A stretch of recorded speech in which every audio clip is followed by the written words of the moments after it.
Eu escolhi um tema diferente para falar com vocês aqui, pouca gente fala sobre isso, tá? Normalmente são conteúdos que você encontra em cursos e mentorias, mas eu achei interessante compartilhar com vocês a minha visão sobre isso, que é sobre a sua valorização. Eu estou percebendo que muita gente ao meu redor, principalmente, está tendo muita dificuldade em como cobrar mais em diversas áreas, seja em estúdio, em corporativo ou seja até mesmo em casamentos. Então eu queria trocar uma ideia com vocês aqui hoje nesse vídeo, falar um pouco mais sobre a minha opinião e alguns conselhos que eu posso deixar para vocês, que talvez isso possa te ajudar a se valorizar mais.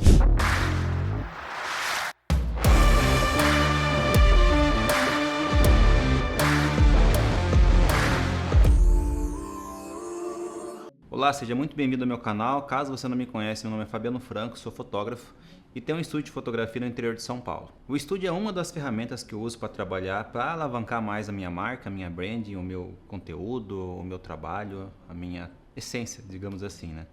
Porque hoje o estúdio ele acabou se tornando o meu carro-chefe, né? E eu tenho sim uma carteira grande de clientes durante todo o ano. E eu percebo que tudo que está ao meu redor, né, entre as minhas cidades, os meus amigos, os meus conhecidos, né, e a gente tem uma certa dificuldade, né, em trocar essa ideia de fotógrafo para fotógrafo. Tem aquela apreensão, né? Será que eu devo perguntar pro cara quanto que ele cobra? Pô, será que ele vai achar que eu não tenho trabalho se eu perguntar quanto que ele cobra? Porque quando a gente tem esse contato próximo com as pessoas e fica tudo mais fácil de você ter essa liberdade de perguntar e o cara te responder, eu garanto para você que a gente seria uma classe muito mais unida e muito mais valorizada. O que acontece é o contrário, né? A gente tem pessoas cada vez mais distantes uma da outra, mais arrogante, mais soberbos, mostra muito e não tem nada, né? Então, eu sou aquela pessoa que fica na minha, eu sou um cara mais quieto, assim, não sou de me expor muito, né? Tanto vida pessoal quanto vida profissional. Mas, querendo ou não, se você não se mostrar, como que você vai se vender? Como que os clientes vão chegar até você e sentir essa valorização que você merece? Então, esse é um assunto bem delicado que eu acho que tem que sentar num lugar confortável igual esse para trocar essa ideia com vocês. Eu vou dividir esse vídeo em duas etapas, tá? Estúdio e casamento. Não é um vídeo longo, eu quero fazer um vídeo bem breve para vocês, para ir direto ao ponto, para não enrolar aqui. Quando a gente fala de estúdio, a gente tem famílias, gestantes, corporativos e estilo. Mas vamos colocar gestante, família e corporativo, que é o que eu mais faço aqui. E qual que é a dificuldade de cobrar um ensaio de gestante? Vamos entender. O que a pessoa está buscando quando ela quer fotografar? Ela quer fotos bonitas, ela quer fazer foto que ela não faz na casa dela, que o celular não consegue fazer. E aí começa a pesquisa em volta de onde ela está localizada. Então, na minha cidade, eu estou perto de Mojimirim, Mogi Guaçu e estou em Itapira. Então, são três cidades praticamente coladas uma na outra. E são as três cidades que eu mais trabalho. E por que a cliente que vem de uma cidade vizinha vem fazer foto comigo e não faz foto com o meu concorrente, né? Com o meu brother ali, com uma outra fotógrafa que seja? Por quê? Às vezes você tem que se perguntar por que ela saiu da sua cidade e foi para a cidade vizinha para fazer foto e não fez com você. O que essa pessoa está fazendo que você não está fazendo? Então, essas jogadas assim, o fotógrafo precisa ter essa percepção, sabe? Precisa parar um pouquinho, parar de pensar em equipamento, parar de pensar em edição e focar no negócio, senão você vai quebrar.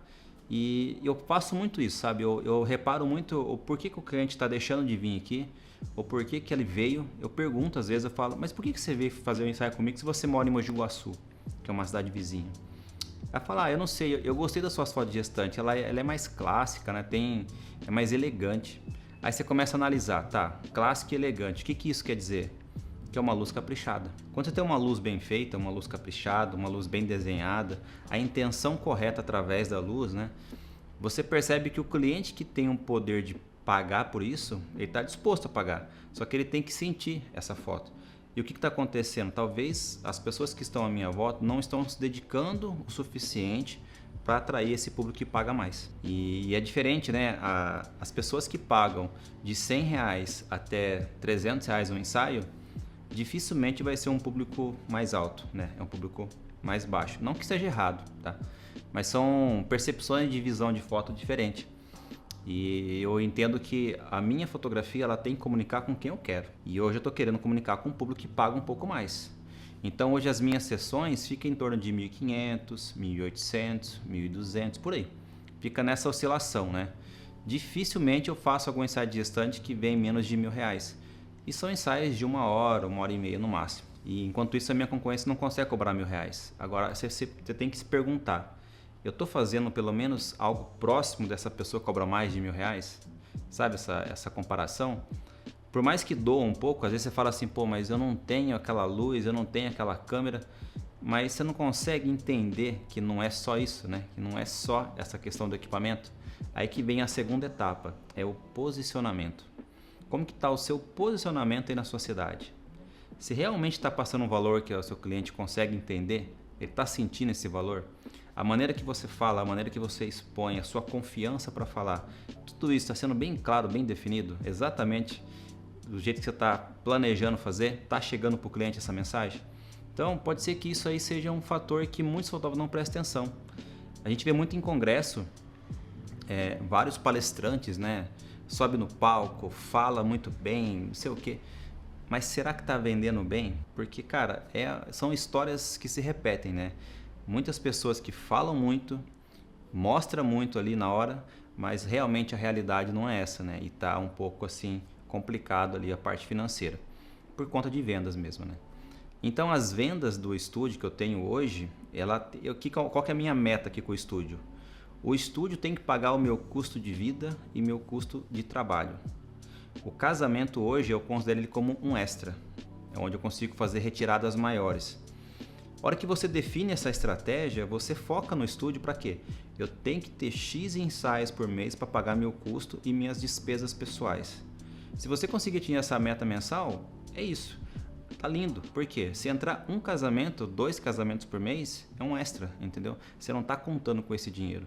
Por isso que eu gosto muito do estúdio, né? O estúdio, depois que eu montei o estúdio, eu consegui estabilizar mais a minha vida financeira. Uma sugestão que eu deixo assim, ó, com muita humildade para vocês, é vocês investirem em um conhecimento de estúdio. Iluminação, investir sim em equipamentos, não tem muito o que fazer. Quando eu falo iluminação, eu não falo só comprar luz, estudar sobre luz, tá? Não pensa que eu tenho um softbox 120 e vai ser a mesma coisa que um de 90 centímetros. Cara, se você não entender que cada um tem um sentido, cada um faz uma luz diferente, e você não praticar, você não buscar um conhecimento, fazer um curso, um workshop, você vai ficar para trás, cara. Não tem o que fazer, tá? Então não pensa que só porque tem os equipamentos que você para por ali. O estudo, o investimento em conhecimento, ele é muito mais importante que o equipamento em si. Tanto que a gente consegue ver fotógrafos que trabalham com lentes de kit, que sabem fazer uma luz bem feita, tá? E não são flashes super caros, mas a maneira que eles fotometram, a maneira que ele conduz essa luz, a direção, o conjunto, né, a produção, tudo isso, cara, faz com que você se valorize mais. Então você não precisa ter uma Z8, só flash Godox de ponta, modificadores ótimos, se você não sabe usar isso a seu favor, né? Então esse é um detalhe do estúdio que eu acho que vocês deveriam pensar um pouco mais em se valorizar através da sua personalidade, sabe? Colocar você para fora, mostrar mais como que você pode oferecer essa experiência positiva para o cliente. Agora, quando a gente fala de casamento, o casamento ele é um pouco mais abrangente, né? A gente precisa realmente ter alguns parceiros junto. É difícil você crescer no mercado de casamento sozinho, tá? Isso em todos os sentidos que eu posso garantir para vocês. Desde a sua vida profissional, o seu fluxo de trabalho e até as indicações, que são fatores muito importantes para você alcançar um público mais alto. Hoje aqui na minha região, pensa, eu tenho 10 anos de fotografia de casamento, 10 anos. E a minha concorrência tem alguns com mais de 10 anos, alguns com 20 anos de carreira e alguns com 3 anos de carreira. E não quer dizer que o que tem mais tempo está melhor. Tá? Não é isso. Eu cobro mais que um que tem 20 anos de carreira e talvez uma pessoa que tenha 3 anos de carreira cobra mais que eu. E tá tudo bem. É mais você identificar qual que é o cliente seu, onde que ele tá, por que ele tá comprando do outro e não tá comprando do seu. Sabe essas jogadas? E a hora que você começa a entender essa bolha, você começa a explorar outras fontes, né? Que são as cerimoniais. Cerimonialista, tem cerimoniais que trabalham de diversas formas, né? As por BV, outras que só trabalham por indicação, outras que trabalham por parcerias e as outras que indicam mesmo pela consistência, né, do seu trabalho. Ela sabe que você entrega um trabalho em dia, sabe que você é comprometido, sabe que você vai estar presente, não manda a terceira, quarta equipe, e ela indica de olhos fechados sem ter nada em troca. Isso é o que mais acontece comigo. Eu tenho muitas parceiras aqui na região que sabem do meu compromisso com o casamento, sabem o quanto que eu quero me dedicar para aquilo, que eu só pego um casamento por data, que eu vou entregar aquilo rápido, que eu vou entregar aquilo bem feito, que vou ter um cuidado de fazer as fotos deles, da família, dos padrinhos e tudo. E dentro desse casamento é perceptível, sabe, essa troca. Os profissionais, os convidados, eles sentem da gente que você tá ali por um motivo a mais, você não tá só por dinheiro. E a hora que isso aí fica claro para você, meu amigo, aí a venda é fácil. Porque você não precisa abrir a boca para vender. A sua posição, né, a maneira que você tá no evento, você já consegue transparecer essa confiança e o cliente ele percebe e depois vem aquelas mensagens. Olá Fabiano, tudo bem? Eu estava no casamento da fulana e gostei do seu trabalho. Eu vou casar ano que vem. Aí começa. E essas indicações são as melhores, porque ela já viu ali você trabalhando. Essa é a melhor maneira de você vender seu peixe. Você fazer o quê? O básico bem feito. Não precisa ser um cara extraordinário. Basta você cumprir tudo o que você oferece, que você promete, entregar um pouco antes e a receitinha é essa. Mas aí vem aquela pergunta, né, que todo mundo faz. Cara, como que eu consigo valorizar mais? Como que eu posso cobrar mais pelo meu trabalho? Em outubro do ano passado, eu fui no workshop e foi um workshop do Rodolfo Santos. O que é interessante desse workshop? Eu não fui para buscar a melhor técnica de flash que ele usa, eu não fui para buscar como que eu faço uma foto igual a dele. Foram dois motivos, né? Fazer um network com eles, que é interessante você estar perto de pessoas que estão melhores que você, cobram mais, que estão num nicho diferente. E um nicho que você quer entrar, isso que é o mais interessante. E aí tinha 100 pessoas nesse workshop, imagina, um workshop com 100 pessoas. E ele fez uma didática que eu achei muito interessante, que eu vou até compartilhar com vocês essa experiência que eles fizeram. De 100 fotógrafos, eles fizeram uma pesquisa. Quantos que estão aqui no workshop cobram de R$1.000 a R$4.000? Era para levantar, né? Cara, 80% cobrava até R$4.000. E isso a gente está falando do Brasil todo, porque foi gente do quanto é canto lá. Se 80% ele cobrava R$4.000, quer dizer o quê? Que esse público que eles vão trabalhar é o público C. Não tem o que fazer. Você não vai conseguir pegar um elite, um casamento de 300 mil para cima de investimento, quem cobra R$4.000, porque não é compatível com a realidade dessa noiva. Ela não consegue ter essa percepção que você vai entregar um trabalho de qualidade para ela, porque o seu orçamento não está batendo com o dela. Então já começa aí. Tudo que eu tô falando para vocês aqui é a minha visão, tá? É o meu pensamento. Não quer dizer que é uma regra, não é um manual, mas é o que eu considero que funciona, né? É o que eu vejo, que eu testei e o que funcionou para mim. Se não tivesse funcionado, eu não tava aqui falando para vocês. Aí depois tem a outra turma, que cobram de 5 até R$7.000, ou até R$8.000. Aí tinha lá, sei lá, 12 pessoas levantaram a mão. E aí ele fez uma pergunta, quem daqui cobra mais que R$8.000? 3 pessoas de 100. 3 pessoas. E nesse dia, em outubro do ano passado, eu estava cobrando R$9.000 o casamento. E a gente tem aquela percepção, você falava assim, cara, você sabe que eu posso me valorizar mais, mas por que que eu não coloco mais? Qual que é o medo de subir o preço? É o medo de não fechar? É isso? Aí eu falava assim, eu vendo aquela coisa rolar ali e eu pensando junto ali, eu falei, eu mereço mais que R$9.000 uma cobertura de casamento, porque eu sei o quanto que eu invisto, o quanto que eu me dedico, né? A minha entrega. Eu olhava as fotos dos grandes fotógrafos do Brasil que cobram mais que isso, eu falava, cara, o que eu tenho de diferente deles, né? Por que eu não estou conseguindo chegar nesse ponto, nesse patamar assim de orçamento? Eu sempre quis cobrar acima de 10, né? E eu falei, não, esse ano não vai ter choro, esse ano eu vou me valorizar, só vai fechar comigo quem me valorizar. E qual que é o risco? O risco é você vender mais caro, né? Você ter um retorno maior. Por quê? A ideia não é fazer 40 casamentos por ano. Eu não quero 40 casamentos por ano. Eu quero fazer 20 casamentos por ano para entregar uma qualidade muito acima da média e os poucos que eu fizer vai valer pelos 40 que eu fazia o ano inteiro. Então eu saí de um orçamento de 9 e fui para um orçamento de 13, do dia para noite. Sem justificativa. Por quê? Sem justificativa para a noiva. Ela não tem que saber o porquê que eu subo. Ela tem que ver o orçamento e falar assim, é para mim ou não. Então, uma coisa que eu aprendi, cara, foi realmente perder o medo de colocar o preço e os valores, né, que a gente merece no nosso trabalho. A hora que eu cortei isso, a hora que eu desbloqueei isso na minha cabeça, e faz pouco tempo, eu percebi assim, o que aconteceu? Eu vendi normalmente. A mesma cliente que poderia pagar 9 pagou 12. E qual o problema? O problema é que não estava no orçamento. Eu não mostrava isso para ela, entendeu? Então muitas vezes o erro nosso é não colocar no papel. Por que a gente não vende? Porque você não mostra, você não põe esse preço no papel. Como é que ela vai saber que você cobra isso? Quem paga 5, paga 10, cara. Eu garanto para vocês. Mas não adianta você colocar 10 no seu orçamento se você está com um posicionamento muito fraco. Então, eu acho que a maior dificuldade hoje no nosso Brasil, vamos dizer assim, eu percebo muito isso, cara. É a falta de cuidado com a sua imagem e a falta de cuidado com o seu posicionamento perante as lentes, né? O seu Instagram, as suas mídias sociais, que seja. E isso é uma coisa que não tem como a gente moldar a pessoa tem que perceber, né? Se você não entender que você precisa evoluir também esse lado, dificilmente você vai cobrar acima de 10 mil reais. Claro que tem pessoas que não cobram 10 mil reais uma cobertura de casamento. E estão muito bem, estão bem sucedidos, tem seu carro próprio, tem sua casa, né? Constrói uma família. Só que qual que é o seu objetivo hoje? É realmente ficar nesse orçamento que você tem? Para um pouquinho esse vídeo. Pensa assim, ó, um minutinho. Abre o seu orçamento e fala: quanto que eu queria cobrar? Quanto que eu mereço ganhar por um casamento? Porque, gente, se vocês cobram 3 mil reais, até 4 mil reais uma fotografia de casamento, vocês não estão sendo concorrente dos fotógrafos. Vocês estão sendo concorrente do bolo, da pista de LED que a galera pisa no chão lá, que custa 3, 4 mil reais um aluguel. Um bartender que vai servir bebida, não desmerecer toda essa galera, tá? Mas vamos lá, um bartender que cobra, sei lá, 150 reais por pessoa de um evento com 200 convidados, quanto que dá isso? Vamos supor, os lustres que ficam lá exposto, que quase ninguém, a pessoa faz uma foto, no dia seguinte nem lembra mais do lustre. Não estou desmerecendo.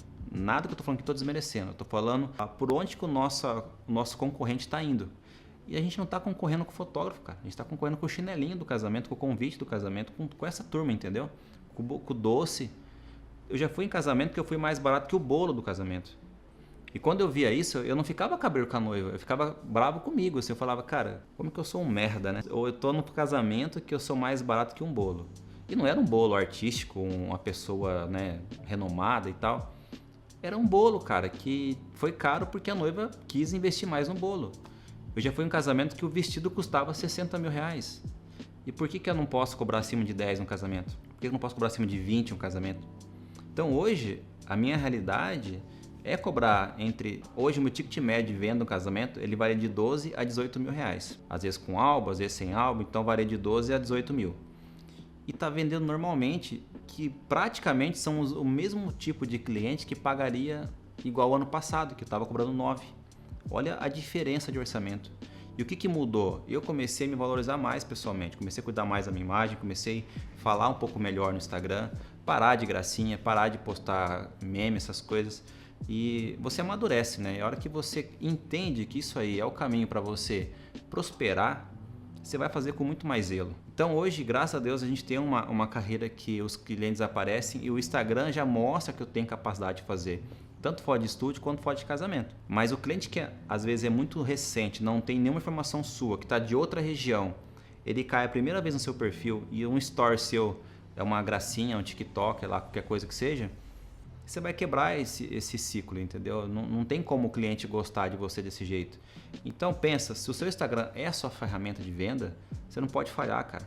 Você não pode falar de política, você não pode falar de gênero, você não pode falar de esporte. Infelizmente você não pode. Se você falar, você vai estar sujeito às comparações e, cara, pode ser um cliente potencial que te leva para 10 depois. Eu vou deixar um conselho para vocês de brother mesmo, assim. Sem nenhum compromisso, vocês seguem se vocês quiserem. Mas eu acho que são 3 assuntos que vocês não deveriam falar no Instagram: religião, política e futebol. São assuntos que o brasileiro não está preparado para discutir, sabe? Com a mente aberta, assim. Então, se você tiver alguém que é muito PT e você posta qualquer coisa do Bolsonaro, cara, você vai perder muitos clientes na hora ali, a pessoa não quer nem saber. Só dela ver a sua imagem vinculada com o Bolsonaro ou vice-versa, vinculada com o Lula, por exemplo, você vai ter problema de percepção de imagem, sabe? Ela não vai entender essa mensagem, porque às vezes é a primeira vez que ela te vê, pô, esse cara já tá falando de política aqui, deixa eu ir embora. Então não mistura, sabe? Se você é da área de eventos, não mistura esses assuntos, que eu acho que vai fazer uma limpa, assim, já geral. Você fica aqui em cima do muro, sabe? Que tá tudo certo. É preservar a sua imagem contra essas comparações desnecessárias, né? Mas tudo isso não adianta você ter uma imagem boa, tem um posicionamento legal, tem um contato bacana com o cerimonial, pô, indicação top, beleza. Mas a sua foto tá fraca, a sua fotografia tá uma fotografia mediana. Então, é um conjunto. Uma coisa depende da outra que em conjunto te valoriza muito mais. Quando você pega os grandes players aí do Brasil, né, na fotografia eu tô falando, e vídeo também, né? Vamos dar um exemplo de um cara que eu gosto muito, que é o Queiroz. Caso vocês não conhecem, eu vou deixar o Instagram dele para vocês conhecerem. O Queiroz é um cara do Rio, é um cinegrafista de alto padrão e eu vejo ele como uma fonte de inspiração. Eu vejo o Queiroz assim como uma das referências positivas no mercado nosso, sabe? De conquista pessoal, de conquista profissional. É um cara super neutro. Pô, o cara fotografou o Neymar, né? O chá revelação do Neymar, sei lá, o cara tá no meio dessa galera aí. E não é uma coisa assim que aconteceu da noite pro dia para ele. Ele foi conquistando isso, ele foi entendendo o mercado, ele foi evoluindo, ele foi se adaptando, né? Até que essa adaptação, eu imagino, seja o dia a dia dele hoje, né? Ele vive um padrão acima da média. E tá tudo bem, cara. Eu acho muito foda ver essa galera conquistando as coisas. E o problema do brasileiro é essa maldita inveja, né? Que as pessoas têm das conquistas dos outros, né? O que eu quero aqui pra vocês terem ideia na minha cidade, que eu sempre falo. A minha vontade é que todo mundo se valoriza mais. Porque quanto mais pessoas se valorizarem, mais eu vou conseguir cobrar. Mas eu tento juntar isso, eu tento passar essa mensagem aqui, mas a gente acaba passando por arrogante, pelo cara que é soberbo demais, que não é intocável. Na verdade, a ignorância das pessoas está tão limitada, cara, que não deixa a gente chegar próximo e tentar ajudar. Então a gente acaba ficando um pouco mais isolado. Mas quem perde, claro, é quem não cede, né? Quem não aceita essa evolução. Bom, galera, esse vídeo aqui, cara, eu acho que ele vai servir até para fins de mentorias, sei lá. Quando eu precisar falar algum assunto mais denso, eu vou mandar esse vídeo para as pessoas, porque é importante a gente ter esse papo, sair um pouquinho da parte técnica, da parte de equipamento, porque falta isso no mercado, sabe? Você não vai ver isso em congresso. Congresso os caras querem ver como que você usa o flash, como que você faz uma silhueta. Gente do céu, isso aí não vai vender nada, entendeu? Não é isso que a gente busca. Quando você vai num congresso, o principal ali é ter o radar aberto, sabe? Ligado. O que tá rolando em volta. Pô, o cara não é palestrante, mas o cara tá lá, tá falando pra você que tá prosperando, tá mostrando o resultado. Você vê um estilo de vida do cara que não tem como o cara não tá prosperando, entendeu? Vocês já tentaram construir uma casa? Vocês vão ver o que é precisar de recursos, né? E não tem como você construir uma casa se não estiver entrando, entendeu? Como é que você vai pagar? E a mesma coisa é isso, cara. Quando eu vejo essa galera que tá muito forte no mercado, esse mercado digital, né? Essa galera que fatura milhões aí. Qual o problema de eu desejar isso? Qual o problema de a gente conquistar isso? Então, essa valorização, ela é muito limitante para os brasileiros, cara. A gente precisa abrir a mente, sabe? Se é um gringo, cara, se é um americano, o americano bate palma para você porque você conquistou um negócio, você conquistou um carro, você conquistou uma casa, eles te levam um presente, sabe? É uma cultura totalmente diferente. A nossa cultura é jogar pedra, cara, se o cara conquista alguma coisa. E no mercado de casamento não é diferente, sabe? A gente é tratado o quê? Como arrogante, como frescão, o metido. Pô, se o cara chegar com um Porsche no casamento, vamos falar assim, esse cara tá traficando, só pode, né? Ninguém acredita, ninguém joga o potencial que você tem no seu trabalho, entendeu? Sempre vai ser algo que não tem nada a ver com o seu trabalho, porque a fotografia não leva esse estilo de vida. Uma hora vocês vão ver um vídeo aqui no canal de uma conquista minha. Não é o momento, eu não posso fazer isso agora. Depois da casa, o meu sonho, cara, de moleque, era duas coisas. Ter uma Harley, eu já tive uma Harley. Mas eu sempre tive o sonho de ter um Mustang.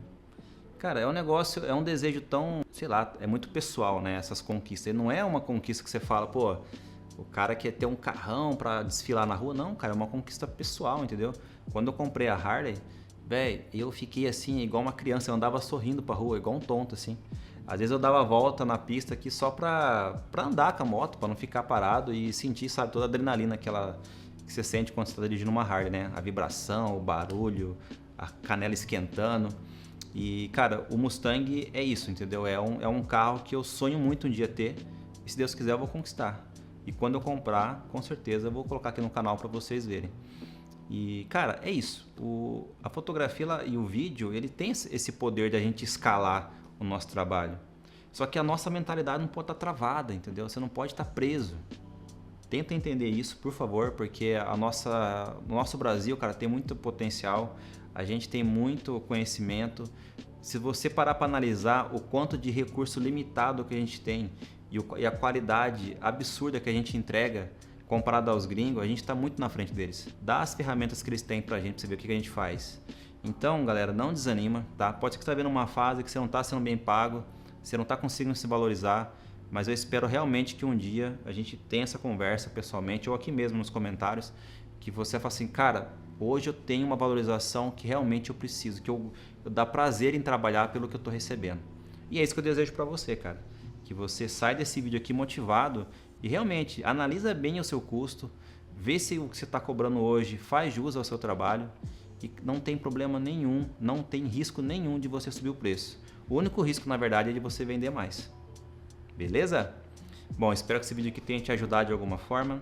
Se você conhece alguém que realmente precisa ouvir essa mensagem, estou falando com o coração aberto para vocês aqui, compartilha, manda para essa galera aí, porque a ideia aqui é criar essa comunidade para se ajudar, beleza? E um recadinho importante antes de encerrar esse vídeo. No dia 2 e 3 de abril, eu estarei no Expo Image Brasil em São Paulo. Caso você é inscrito aqui e vai estar por lá, não deixe de dar um salve, né? Vou gerar um conteúdo para nós lá, vou levar a câmera, fazer umas gravações, pegar uns depoimentos da galera, ver o que está rolando por dentro dos bastidores ali. E claro, né? Se você é inscrito, não deixa de chamar nós lá, fazer uma foto. Vai ser um prazer cumprimentar você. Beleza, meu querido? É nóis.